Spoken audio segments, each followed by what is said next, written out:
दोस्तों नमस्कार।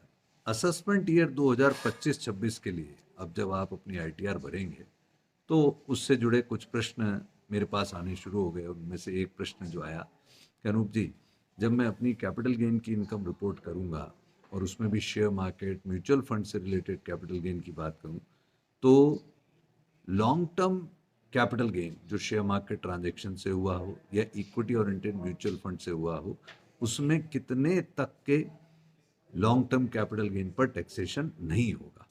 इस प्रश्न का उत्तर दोस्तों ऐसे दूंगा कि गवर्नमेंट के अनुसार या इनकम टैक्स एक्ट के प्रावधान अनुसार आपका long term capital gain 1,25,000 rupees तक तो टैक्सेबल होगा ही नहीं, और उसके ऊपर आपको 12.5% की रेट से टैक्स देना पड़ेगा।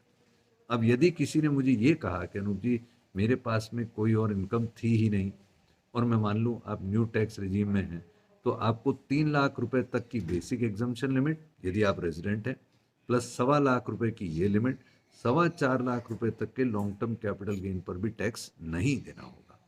इसके विपरीत जब मैं शॉर्ट टर्म कैपिटल गेन की बात करता हूँ, जो शेयर मार्केट ट्रांजेक्शन से आता हो या इक्विटी ओरिएंटेड म्यूचुअल फंड से आता हो, वहां पर कोई exemption limit as such 1.25 lakh जैसी नहीं है। परंतु हाँ, यदि फिर मैं मानूं कि आपके पास वहां भी कोई और इनकम नहीं है, केवल short term capital gain transaction की इनकम है, तो ऐसी परिस्थिति में आपको 3 लाख रुपए तक के शॉर्ट टर्म कैपिटल गेन पर जो शेयर मार्केट से आता हो, न्यू टैक्स रिजीम में टैक्स लायबिलिटी मिल जाएगी।